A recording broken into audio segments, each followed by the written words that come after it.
बिस्मिल्लाहिर्रहमानिर्रहीम। अस्सलाम वालेकुम मेरे प्यारे दोस्त, कैसे हैं आप सब लोग। उम्मीद है आप सब लोग खैरियत से होंगे। यमी फूड विद आलिया में आप सब लोगों को खुश आमदीद कहती हूँ। आप लोगों के लिए एप्पल जैम की एक बहुत ही आसान और मज़ेदार रेसिपी लेकर आई हूँ, जो आप लोग नाश्ते में भी खा सकते हैं और लंच में भी बच्चों को दे सकते हैं। तो चलें एप्पल जैम बनाना स्टार्ट करते हैं। बिस्मिल्लाह करते हैं।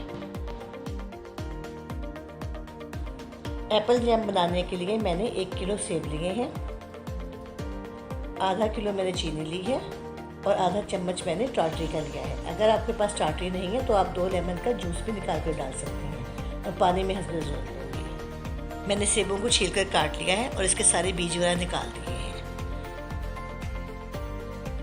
सेबों को ब्लेंडर जग में डाल दूँगी और आधा कप पानी डाल दूँगी।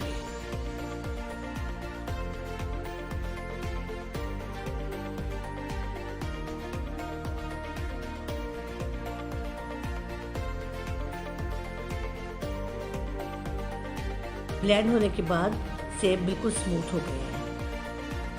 अब सेबों को मैं एक कढ़ाई में डाल दूंगी और तकरीबन 7 या 8 मिनट के लिए पकाऊंगी।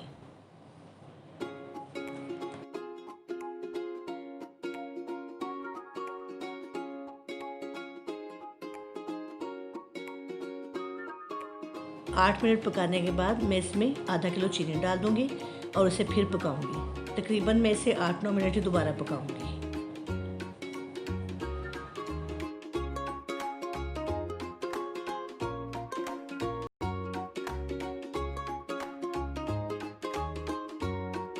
चीनी डालने के बाद तकरीबन 8 से 9 मिनट के बाद उसकी शक्ल कुछ इस तरह से है। अब मैं इसमें आधा चाय का चम्मच टाटरी डाल दूँगी। अगर आपके पास टाटरी नहीं है तो आप 2 लेमन का जूस भी निकाल के डाल सकते हैं और इसे फिर पकाएंगे।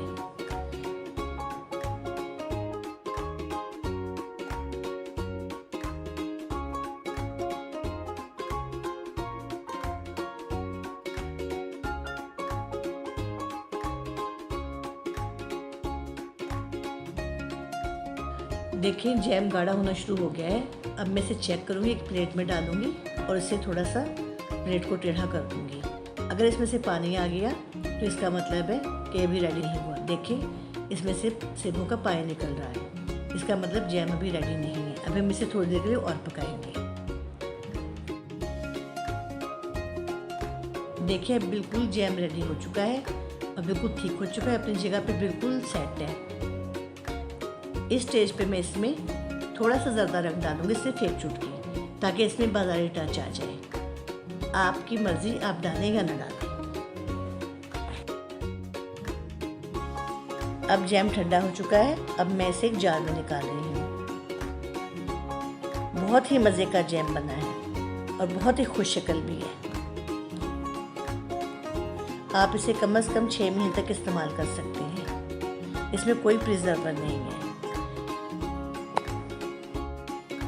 देखिए जैम कितना सेट हो गया है, बिल्कुल जम चुका है। अब मैं इसे ब्रेड पे लगाऊंगी। देखिए कितनी अच्छी तरह से स्प्रेड हो रहा है।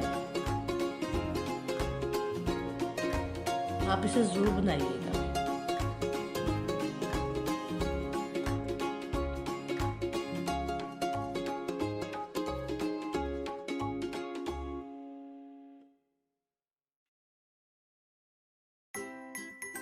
व्यूअर्स, अगर आपको मेरी रेसिपी अच्छी लगी हो तो प्लीज़ इसे लाइक और शेयर कीजिएगा और मेरे चैनल को सब्सक्राइब कीजिएगा। तो इंशाल्लाह फिर मिलेंगे किसी बहुत अच्छी सी नई रेसिपी के साथ। तब तक खुश रहें, खुश रखें। ओके जी, अल्लाह हाफिज़।